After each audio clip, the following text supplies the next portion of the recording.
Muy buenos días a todos. Muchas gracias por vuestra asistencia.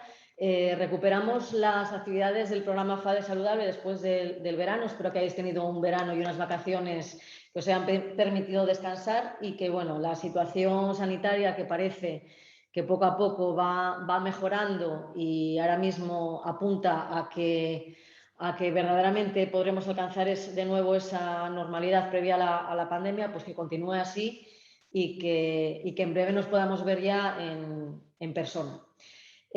Como digo, comenzamos las actividades del último trimestre de FADE Saludable, en esta ocasión con un webinar a cargo o con la colaboración del IMOMA, a quien quiero agradecer especialmente que haya colaborado con nosotros, y de manera particular a la doctora Ana Sandoval. ¿Qué tal, Ana? Buenos días. Hola, buenos días. Muy bien, muchas gracias por la invitación. Pues muchas gracias a vosotros, a ti de manera particular, y por supuesto al IMOMA, que es uno de nuestros principales colaboradores en el programa FADE Saludable. Agradecer, por supuesto, también en este caso al patrocinador principal del programa, Mercadona, que sin ellos no podríamos llevar a cabo todas estas actividades, y al resto de entidades y empresas que colaboran con FADE desde hace ya varios años. En el webinar de hoy vamos a tratar un tema como es el de la genética saludable, en el que España, nos confirmará Ana, no es pionero en el sentido de que somos el único país de la Unión Europea que no tenemos una especialidad médica o una formación para médicos especialistas en este área.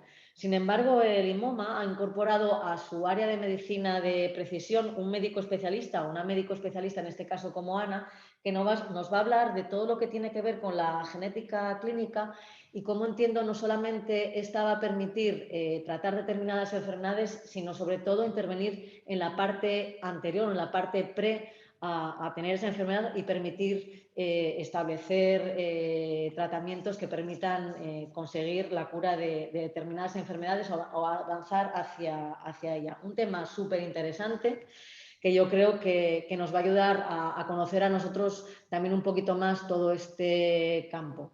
Yo lamentablemente me voy a tener que ausentar por motivos de agenda. Os voy a dejar a todos en compañía de mi compañero Raúl Milán, a quien estoy segura que todos o la mayoría conocéis. Él os va a explicar un poquito cómo se va a desarrollar tanto el seminario en cuanto a las posibles preguntas y respuestas, y también os dará alguna pista y alguna información sobre el resto de actividades que vamos a desarrollar en el programa de FADE Saludable a lo largo de lo que resta del año 2021.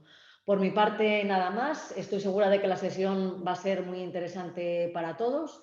Os dejo con Ana y con Raúl. Muy buenos días y gracias a todos. Muchas gracias, Leticia. Pues nada, que tengas un buen día, ¿vale?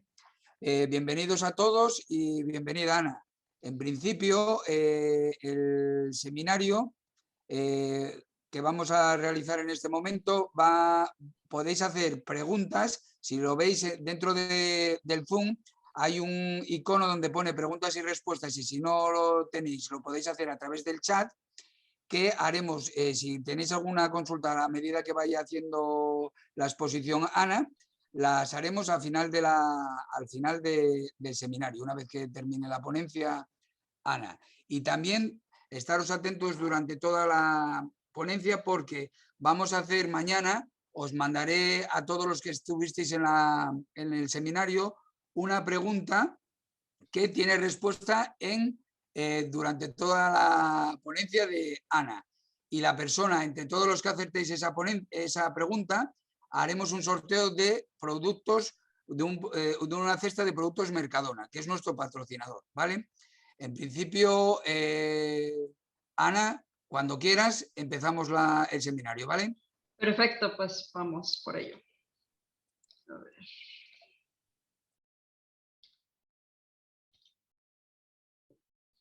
Bien, espero que ya puedan ver mi pantalla. Y bueno, pues muchas gracias por la presentación. Y bueno, primero voy a empezar esta plática señalando qué es la genética clínica o de qué trata la genética clínica, porque creo que es un área muy importante de la medicina que empieza a tener mucha importancia en distintas áreas, y no solamente en el área a nivel de detección de enfermedades, sino también para aquellas personas que quieren tener una vida mucho más saludable, como es el caso de la plática del día de hoy. Sabemos que España, como ya lo habían comentado, es el único país de la Unión Europea que no tiene reconocida la especialidad de genética clínica. Aproximadamente en España hay unas 17 personas que bien vienen de otros lugares que tienen el título de genetista clínico. Sin embargo, la mayoría de ellos se encuentran ejerciendo en otras funciones y no están dedicados como tal a la genética clínica. Y bueno, el no contar, mejor dicho, con esta área clínica tan importante, sí que supone retrasos muy graves en los diagnósticos de los pacientes y se calcula que podrían ser hasta más de 10 años según la Asociación Española de Genética Humana. Bueno, la genética clínica, ¿qué trata un especialista en genética clínica y cómo se llega a ser un genetista clínico? La genética clínica principalmente atiende a pacientes que tienen problemas hereditarios y problemas genéticos. Es decir, tener un problema hereditario no es lo mismo que tener un problema genético o un problema congénito. Congénito es decir, se nació con él. Y hereditario es que se puede pasar de una generación a otra, y genético es decir, que el problema o el defecto de fondo está en el ADN de la persona o en alguno de los componentes. Entonces son términos totalmente diferentes, pero nosotros atendemos a los tres apartados. Además, también vemos enfermedades raras y poco frecuentes, que son aquellas enfermedades que tienen difícil diagnóstico o que tienen baja frecuencia en la población, que son alrededor de unos 7,000 padecimientos, y que además también vemos algún otro tipo de enfermedades que a lo mejor sí son un poco más frecuentes, como los síndromes, como síndrome de Turner, síndrome de Down. Lo que nos encargamos de hacer con estos pacientes, además del diagnóstico, es poder orquestar el cómo van a ser tratados a lo largo de su vida. Si tienen que ir con el cardiólogo, si tienen que ir con el endocrinólogo. Entonces es atender de manera integral a cada uno de estos pacientes con necesidades particulares. Luego también podemos ver el apartado de infertilidad y los abortos de recurrencia, que es en la parte de ginecología, y ahora también poder atender la parte prenatal y poder ver aquellos pacientes que han tenido problemas de malformación en el útero, o también personas que quieren prevenir y que quieren saber si tienen algún problema de tipo trisomía, si el bebé viene con algún problema, como por ejemplo síndrome de Down. Podemos hacer los estudios pertinentes, incluso en sangre, algo simple, para poder saber si el bebé tiene un síndrome de Down, y este tipo de cribado ya se hace a la población en general. Entonces también es algo de prevención. Y luego también, obviamente, todo lo que es cáncer hereditario, que aquí tiene mucho que ver con lo que también tratamos en IMOMA, que no solamente vemos ya cáncer hereditario, sino que todo esto se traslada a las enfermedades raras poco frecuentes y a la atención de pacientes con enfermedades genéticas. También el tamiz metabólico y todo lo que son el compendio de las enfermedades metabólicas también le competen al médico genetista. Y por otro lado, también dentro de la genética, nosotros manejamos las pruebas de paternidad. También un médico genetista puede hacer peritajes en el sentido de biología molecular, sobre todo en biología molecular forense, para identificación de cadáveres, para identificación de personas, por ejemplo, que son adoptadas y que necesitan saber si el ADN correspondía o no, y hacerles pruebas judiciales para huella genética, para detección de sangre en algún crimen, por ejemplo, o simple y sencillamente eso, una prueba de paternidad en el contexto de un peritaje. Y también por la medicina personalizada de precisión, que esta es una área muy importante de la que vamos a hablar más adelante, que tiene ya que ver también con personas enfermas y con personas sanas. Y desde luego el área de investigación. Y bueno, ¿cómo se forma un genetista clínico? El genetista clínico son de 6 a 7 años de medicina general, y después, dependiendo el país, pero en mi país, por ejemplo, en México, la especialidad de genética clínica es de entrada directa. Entonces, en algunos países se tiene que hacer previamente pediatría. Y aquí es de entrada directa, son de 3 a 4 años en la mayoría de los casos.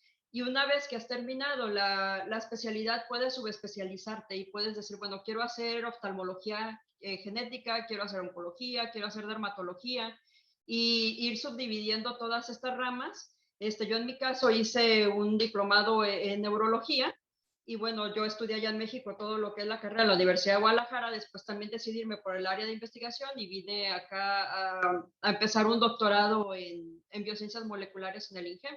Entonces, bueno, tengo las dos formaciones, que cuando decides irte un poquito más por la parte de doctorados y maestrías, es más el sentido de la investigación, y la parte de la subespecialidad es más para la parte clínica y poder ver pacientes. Y todo esto, dependiendo también del país, pues hay certificación por consejos. Una vez que tú has terminado tu especialidad, tú tienes que ir a certificarte por un consejo, que generalmente son bastante estrictos, y bueno, dependiendo de esto, no tienes ese derecho de ejercer. Y bueno, yo me certifiqué por la Asociación Mexicana de Genética Humana, y ahorita también ya pertenezco a la Asociación Española de Genética Humana. Bueno, ¿y qué se hace en una consulta de genética clínica? Es exactamente igual que cuando va con cualquier otro especialista, es la historia clínica. Nosotros tenemos unos énfasis muy importantes en lo que es el árbol genealógico. El árbol genealógico nos puede hablar muchísimo sobre cuál es el tipo de enfermedad de la que estamos tratando y darnos más pistas. Entonces, el árbol genealógico, ver hasta 3 generaciones, ver qué ha sucedido, hasta cómo se llaman los familiares, los apellidos son importantes, ver si hay consanguinidad, si son de la misma región. Entonces, para eso para un genetista más que para otro médico es muy importante. Revisamos todos los estudios que tenga el paciente y también hacemos una exploración física muy minuciosa. Tenemos que ver que no haya malformaciones, que no haya características distintas físicamente de una persona al resto de la familia, que sean más claros de piel o que tengan alguna característica que no esté presente en la familia, y aquellas que están presentes en la familia que salen dentro de la distribución normal. Entonces, por ejemplo, las tallas muy altas, si se bueno, toda la familia es de talla alta, pero aparte tienen problemas en el corazón de tal tipo, pues entonces ya nos orienta a un problema genético en específico. Entonces, todo eso es muy importante, ver la parte de cómo es físicamente una persona. Incluso a veces llegamos a documentar con algunas fotografías para poder compararlas en el tiempo. Y bueno, después de todo esto se hace una sugerencia diagnóstica, y que posteriormente puede llevarnos a pedir o no un test genético para poder determinar nuestro diagnóstico o poder seguir adelante por otra vía.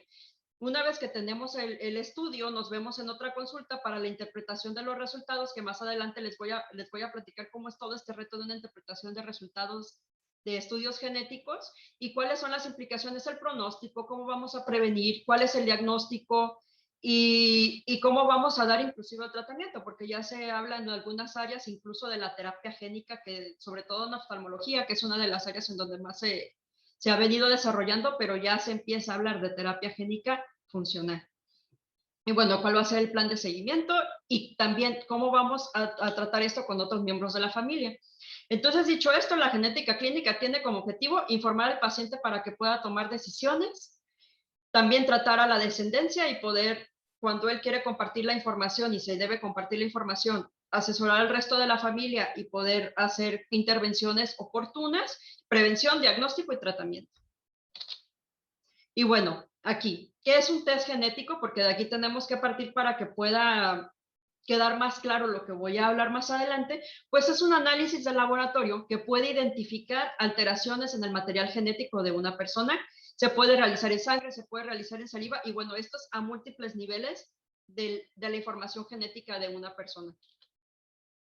Esto no hubiera sido posible sin el desarrollo del proyecto del genoma humano, que el proyecto del genoma humano lo que quisieron fue dejar en claro cómo es que está escrita la información genética de las personas. Esto se llevó a cabo o se terminó, se publicó en el año 2002. Fue la primera vez que se publicó un borrador del proyecto del genoma humano, y que además se publicó en revistas de investigación importante. Entonces, todo esto fue una iniciativa también de los Institutos Nacionales de Salud, entre algunas otras instituciones. Y bueno, desde entonces se ha venido desarrollando todo lo que es la medicina de precisión, porque conocemos desde la variabilidad genética entre las personas hasta cómo está constituido nuestro ADN. Y bueno, estos son los diferentes niveles que podemos encontrar de información genética. ¿Y qué pasa? Que en el cuerpo humano, en todas las células que forman nuestros órganos, en la parte central, que es el núcleo, está la mayor parte de la información genética. Dentro de este núcleo están estos apartados de la información genética que se llaman cromosomas, que es este que vemos aquí en el número 4, y que si ustedes desenredan aquí tendrían la doble cadena de ADN, ¿no? La famosa cadena de ADN que lleva nuestra información. Entonces, esta diapositiva la utilizo mucho siempre en mis ponencias, porque creo que nos ayuda a clarificar un poco de qué viene la información genética. Este cromosoma de aquí, si nosotros los comparamos con una estantería, podemos saber que dentro de él hay libros, que son los genes, que a su vez estos libros están escritos en un código de 4 letras, que es el código genético A, T, G y C. Y así se escribe toda la información. Y es aquí en donde está escrito todo, cómo vamos a hacer, cuál va a ser nuestro color de piel, cualquier característica que tengamos, las funciones que van a tener los órganos, todo va a estar dictado en estas instrucciones escritas en este código de 4 letras, que al final sería este equivalente de la famosa doble hebra de ADN. Entonces aquí, cuando hay cambios, dependiendo cuál sea el cambio, podría condicionarnos a enfermedades o podría predisponernos a enfermedades, que no es lo mismo. Que el tener cambios en ciertos genes y en ciertas posiciones nos va a determinar a mutaciones o a cambios que nos provocan enfermedad, pero también hay otras posiciones y otros cambios que nos determinan cambios poblacionales o que pueden predisponernos a enfermedad. Entonces, para que podamos hacer una idea de lo complejo que es nuestro genoma, pues bueno, de estos libreros, imaginen que entran a la biblioteca y son 46 libreros enormes en sus diferentes tamaños, y cada uno de ellos va a tener sus libros, y en total, si ustedes contaran los libros, son más de 50,000, pero aquellos que se supone que son importantes para enfermedad y para poder, que son funcionales de alguna manera, en particular, son 21,000. Y si nos ponemos a contar cada una de estas letras que tienen estos libros, son alrededor de 3,000 millones de letras. Esto sería el equivalente a imprimir aproximadamente 1,000 libros de 1,000 hojas. Si quisieran imprimir toda la información de una sola célula.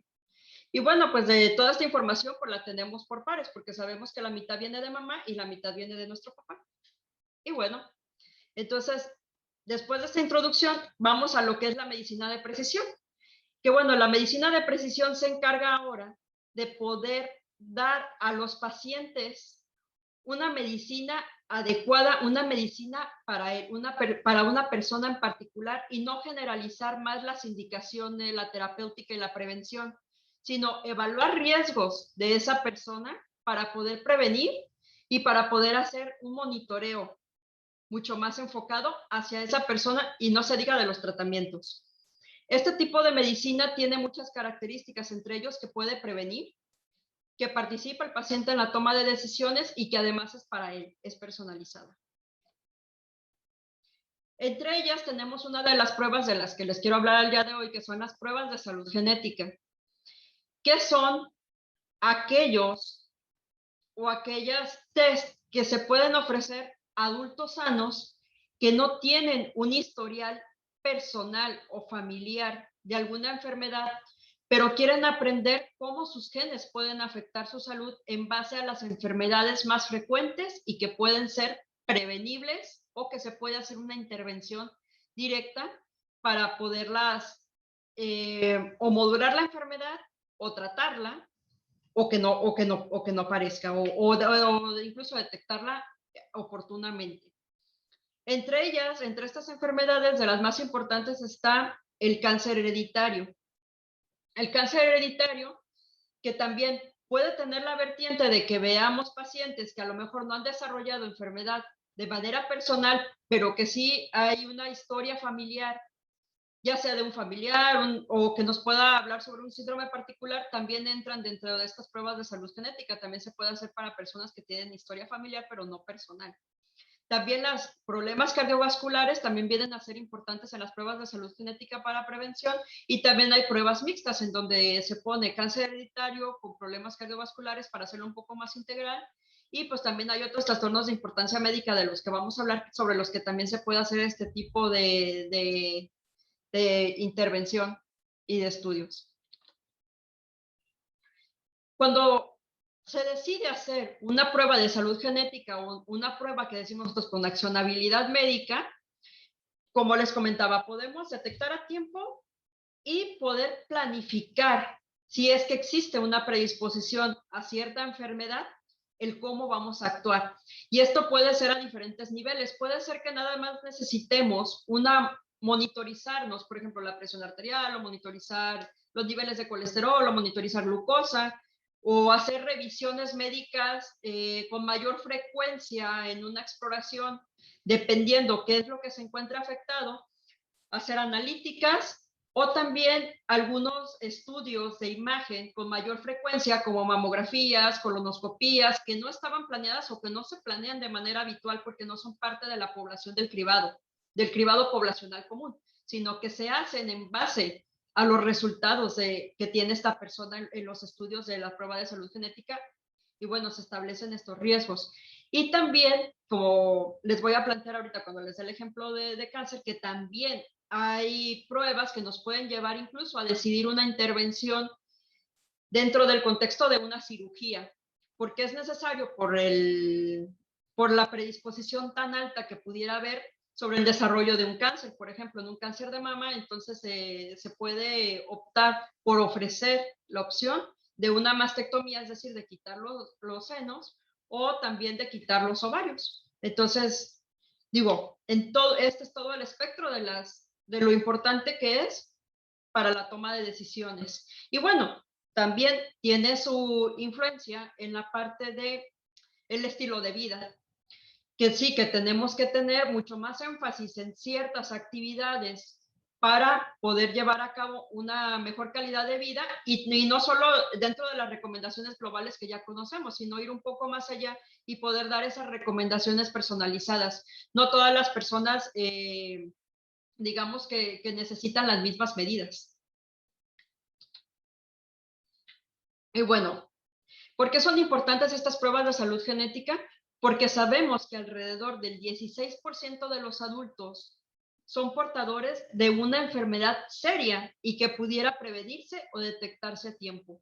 Entonces, en base a estos estudios, este estudio, por ejemplo, tiene su base desde el 2018, en donde se sabe que, bueno, en base a estadísticas poblacionales grandes, que se puede hacer algo conociendo este tipo de enfermedades, que decir 16.1%, de verdad es una cifra bastante importante en cuanto a cuestiones de salud, inclusive si lo trasladamos a la parte económica, por ejemplo, que nos podría hacer el saber, el prevenir a tiempo, incluso dentro de la salud pública, es muchísimo el impacto que pudiéramos tener si nos tomáramos en serio esto de hacer una prueba de salud genética para todos. Entonces, porque 16.1% es algo muy, muy importante. Y dentro de estos 16%, aproximadamente el 7.2% de las enfermedades corresponden al rango de cardiovasculares y cardiovasculares y cáncer. Y el otro 8.9% corresponden a otras que les voy a mencionar ahorita. Bueno, primero, ¿qué se puede hacer en cáncer? Que es una de los apartados ejemplo. Podemos detectar una predisposición, mejor dicho, a cáncer de mama, cáncer de colon, a cáncer de piel, de ovarios, incluso de páncreas, próstata, tiroides y de útero. Y aquí, ¿qué es lo que hacemos para hacer este tipo de estudios? Ya veíamos anteriormente que para hacer este tipo de estudios podemos hacerlo en sangre o en saliva. Actualmente hacerlo de sangre o de saliva no tiene mayor costo, y es igual, no tiene por qué cambiar casi la mayoría de las personas hacer la diferencia entre sangre y saliva, entonces se puede tomar de cualquiera de las dos. Una vez que hemos tomado el estudio, lo que hacemos es ponernos a leer esos libros en específico que tienen que ver con cáncer.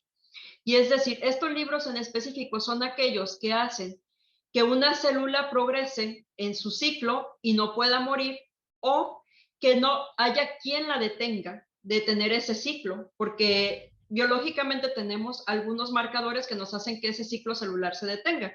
Entonces, cuando digamos que los libros relacionados a cáncer no están bien escritos y por lo tanto dan una información incorrecta, entonces es ahí cuando pueden provocar enfermedad. Y lo que hacemos, pues, es leer estos libros que estén bien escritos, y cuando hay una alteración en la escritura de estos libros, entonces tomamos medidas.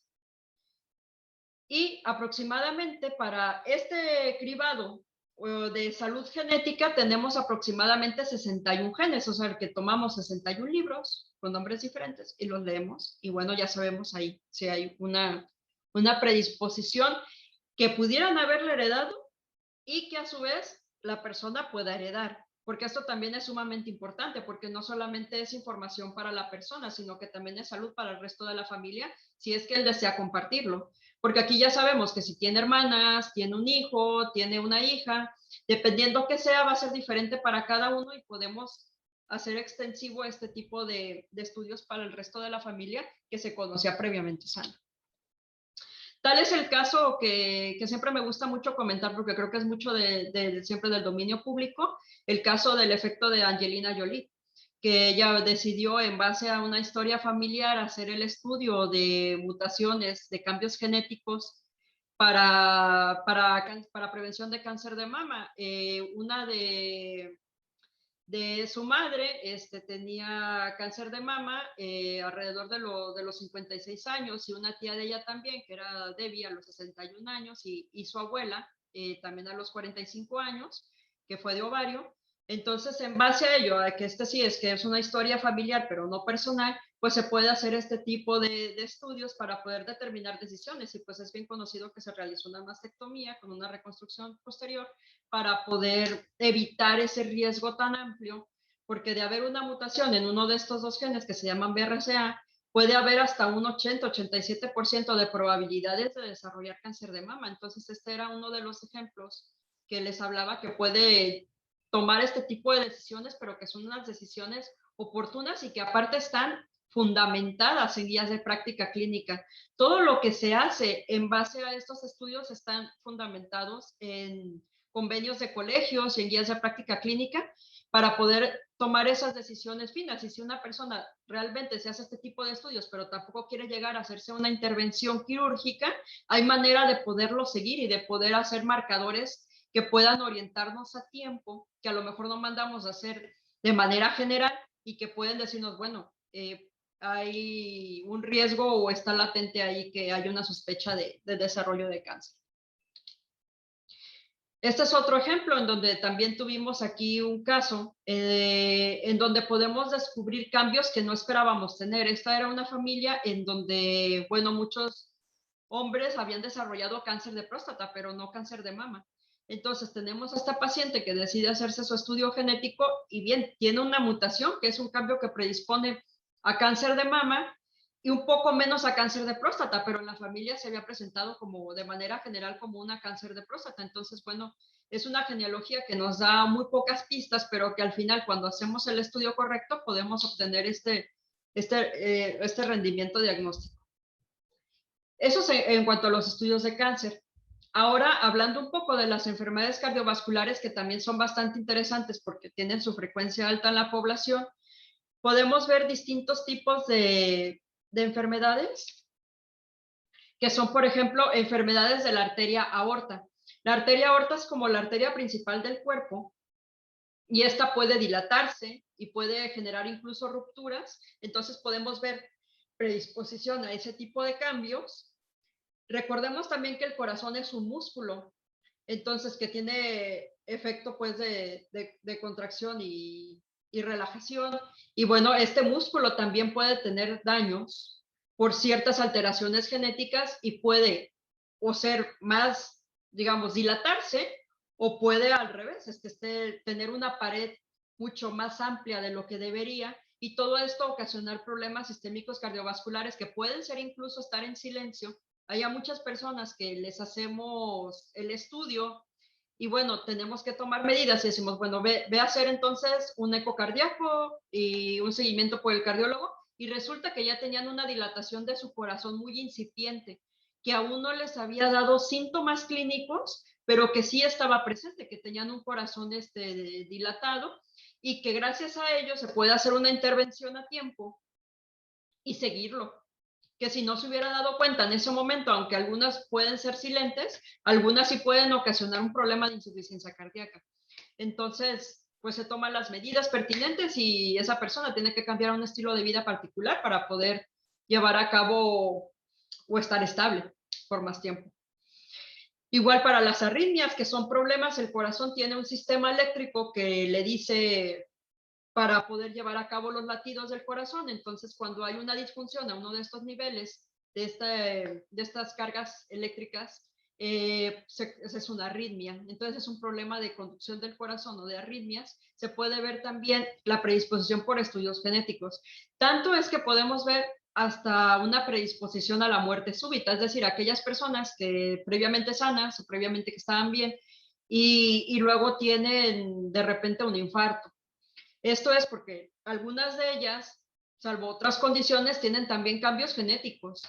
Y aquí se pueden detectar también cuando ya van teniendo algunos cambios en el electrocardiograma y bueno, también se puede actuar a tiempo con algunas medidas.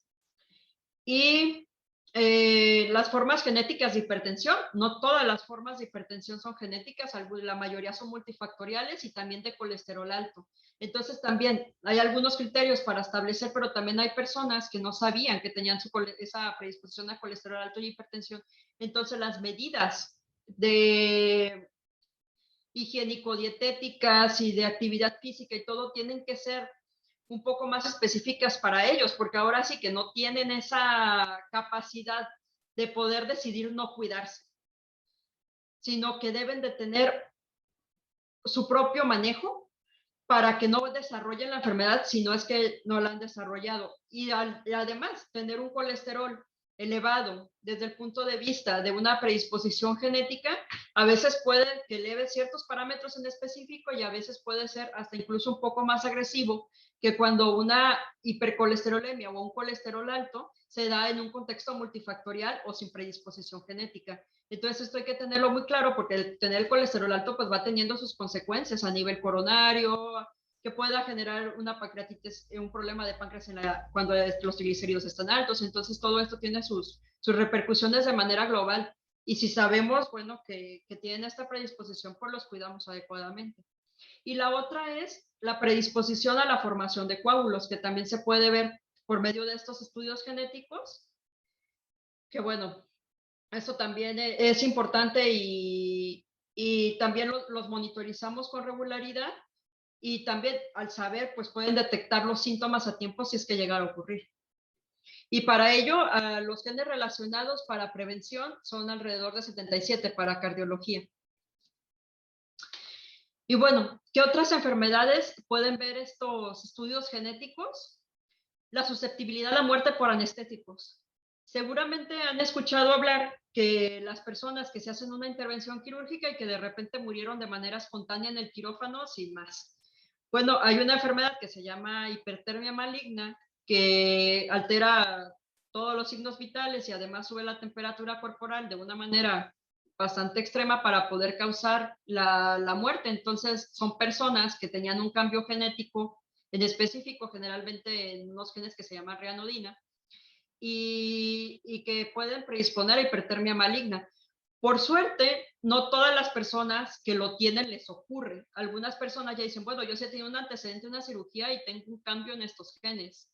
Pero hay otras que desarrollan estas reacciones bastante fuertes y que se puede prevenir, porque si tú le dices a tu anestesiólogo antes de hacerte una cirugía que tienes estos genes de predisposición y que alguno de ellos dio un resultado positivo, él puede utilizar otros anestésicos para la intervención y esto va a cambiar totalmente la historia, te va a salvar la vida. Entonces es algo muy, muy, muy importante el saber. Con esto ya he tenido algunos pacientes con alguna historia ahí que ya hemos podido al salvarle la vida a más de alguien con este tipo de estudios y que tal vez detectamos haciendo otro tipo de cribado y buscando alguna otra cosa, pero siempre nos reportan cuando hay este tipo de susceptibilidades, cuando aceptamos saberlo. Y bueno, ya vaya que sí hemos tenido una buena respuesta por este lado. Y luego también, ¿qué más? a personas que en la familia puede haber cirrosis hepática que no fue filiada a una infección hepática, o problemas pulmonares que tampoco, como tipo fibrosis, que tampoco estuvieron relacionados a tabaco o a cocinar con leña, o enfisemas pulmonares. Esto se debe a una enfermedad que se llama deficiencia de alfa-1 antitripsina, que es una enfermedad genética que tiene mucho que ver con el sistema de defensa y que puede terminar en una cirrosis hepática o en un enfisema, y que también aquí ya hemos tenido unos casos para prevención, que igual los podemos monitorizar con algunos niveles de bioquímicos y sabemos si está provocándose la alteración, y entonces cómo vamos a intervenir para poder no tener las manifestaciones o detener algunas secuelas. Entonces, bueno, también la deficiencia de alfa-1 parece que es bastante frecuente. De hecho, lo he encontrado mucho más aquí que en mis pacientes mexicanos. Y porque esto también pues varía mucho entre las poblaciones y es evidente. En cuanto a la acumulación de hierro, también la acumulación de hierro es otra enfermedad que se llama hemocromatosis, que también podemos ver por ese tipo de estudios, y que es que se acumulen hierro en los diferentes órganos y que esto finalmente puede llevar a la disfunción a diferentes niveles de estos órganos. Y es algo que también, teniendo los cuidados de monitorización de los niveles de hierro, sabiendo que hay una en el contexto de la predisposición genética, y que bueno, también son enfermedades que se pueden confundir con muchos otros tipos de enfermedades de acumulación, pero nosotros sabiendo que hay esta predisposición y ya teniéndolo bien monitorizado, bueno, podemos, y con lo frecuente que es, pues ya podemos hacer mucho a tiempo.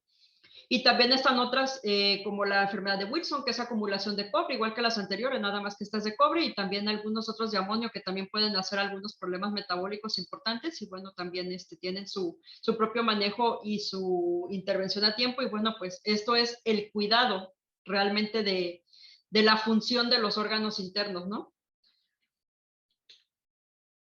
Y bueno, por ejemplo, es un caso clínico de aquí, que bueno, era un paciente que vino por alguna otra razón, y platicamos, ofrecimos el estudio para salud genética, 33 años, sano, y bueno, encontramos que era portador para este gen de la hemocromatosis, ¿no? De lo que habíamos hablado, de que se acumule en sangre el hierro. Y pues bueno, se le sigue con los parámetros de ferritina, transferina, con parámetros bioquímicos para poder saber en el momento en el que haga una elevación o que algo esté mal. Y bueno, y sabemos que una vez que se hace una elevación, ¿qué podemos hacer? ¿No? Y cómo se puede prevenir. Entonces, tiene su tratamiento específico, y también hacemos recomendaciones para poderlo prevenir. Por ejemplo, tiene que evitar consumir suplementos de hierro, suplementos de vitamina C, que la vitamina C pues es algo que podemos consumir frecuentemente. No se le evita que lo tome en los alimentos, sino que tome suplementos como tal, que tome tabletas que puedan contener vitamina C, como tal medicamentos, vitaminas, y que puede evitar por esta vía tener una elevación de los niveles de hierro, que evite el alcohol, obviamente, y también que no coma pescados y mariscos crudos. Y bueno, también es algo que muchas personas suelen hacer con regularidad. Entonces ya tiene unas medidas él en base a una predisposición genética que conoce, y que toma sus medidas personales para no desarrollar la enfermedad. Y si la desarrolla, bueno, sabemos cómo actuar. Y bueno, como les comentaba, estas pruebas de salud genética tienen un fundamento importante. Son incluso las oficinas de genómica de salud pública y los centros para el control y prevención de enfermedades dicen que estos genes que tienen este tipo de estudios tienen un potencial para mejorar la salud pública realmente, o sea que se ha declarado su utilidad, que no son pruebas que de la noche a la mañana se le han ocurrido a alguien, sino que están fundamentadas científicamente y que además son de utilidad pública comprobable, y que también por el Colegio Americano de Medicina Genética y Genómica también ha identificado que estos genes son médicamente procesables o que son médicamente accionables, como lo hablábamos anteriormente, que pueden tener ese peso para ser clínico, para hacer una clínica y que sea real. Y bueno, pero viene un reto, porque todos este tipo de estudios genéticos tienen un reto para nosotros como genetistas en cuanto a la interpretación, Porque bueno, se decide hacer este tipo de estudios y podemos obtener resultados muy diferentes. Uno de ellos es obtener cambios genéticos que no signifiquen nada, que sean cambios genéticos que la persona tiene y que cualquier persona en la población puede tener y que no le condicionan enfermedad. Esto es a lo que llamamos una variante benigna. Luego vamos a tener aquellas variantes que sabemos que ocasionan enfermedad, como las que vimos anteriormente. Entonces, bueno, son las variantes malas. Las variantes que no están presentes en la población sana, pero que sí están presentes en la población enferma y la tienes, una variante patológica. Y también hay aquellas variantes que no sabemos qué significan aún. Son aquellas variantes que son propias de una persona, pero que no están ni en población sana ni en población enferma. Entonces, aquí esto es un reto para los genetistas y para saber cómo interpretar adecuadamente este tipo de estudios, porque dependiendo en qué gen se encuentre, en qué posición se encuentre y para qué enfermedad sea y el modo de herencia, podemos tomarle o no importancia de manera clínica. Eso sin contar, en algunos estudios tenemos hallazgos inesperados, pero para eso es la competencia de hacerlo con la persona adecuada, de hacerlo con un médico genetista. Esto no ocurre mucho de encontrar hallazgos inesperados en los estudios que van dirigidos y que ya están diseñados para personas sanas y que quieren incrementar su salud y calidad de vida.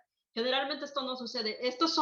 Los hallazgos inesperados son muy propios de aquellos estudios genéticos amplios que hacemos para detectar a los pacientes que no tienen todavía un diagnóstico y que les hacemos estudios genéticos más amplios y que nos reportan este tipo de hallazgos. Entonces, pero en general que detectan para muerte súbita cuando a lo mejor estábamos estudiando otro tipo de enfermedad de talla alta, o nos reportan que tenía una predisposición para desarrollar una cardiopatía y venía por otra cosa. Entonces, eso también tenemos que tener toda esa capacidad de poderlo afrontar. Entonces, esta interpretación de estos estudios para una genética saludable deben ser por los especialistas cualificados y aún mejor certificados. Y además, no confiar en los test comerciales. Sobre los test comerciales hay mucho, se habla mucho, directos al consumidor, y no todo tiene que ser en un contexto clínico que tenga la formalidad médica y que bueno, sean en esa confianza para que puedan surtir el efecto que queremos en nuestra salud. Y bueno, esta frase me gusta mucho. Es de Francis Collins, que lideró el proyecto de Genoma Humano, que dice: por primera vez en la historia de la ciencia caminamos con nuestro libro de instrucciones en la mano. Y bueno, creo que queda más que claro por qué ahora caminamos con nuestro libro de instrucciones en la mano, porque le decía, es como un libro en donde todo está escrito ahí, solamente tenemos que leer y a su vez tener una persona que nos ayude a interpretar, porque ese es su trabajo. ¿Qué dice nuestro gen? ¿Qué dice nuestra información genética? Y cómo vamos a poder actuar sobre ella y cómo vamos a poder tomar esta herramienta en nuestro favor. Y bueno, muchas gracias por su tiempo. Y pues también agradezco a FADE, a Mercadona y a los patrocinadores por la oportunidad de poderles compartir el cómo tener una genética saludable. Muchas gracias, Ana, por tu ponencia, que yo creo que ha sido muy interesante y muy ilustrativa. Y bueno, como no había preguntas, iba a hacerte yo alguna, pero me la ha quitado Concepción Ballina, que le parece muy interesante también la ponencia y nos pregunta: ¿se puede solicitar un test genérico en la Seguridad Social? Y de no ser así, ¿es asequible de forma privada? Por la seguridad pública, no, seguro, porque es algo como muy, aparte de que es muy nuevo, sí que a lo mejor todavía no hay esa capacidad de inversión para ese tipo de estudios preventivos, ¿no?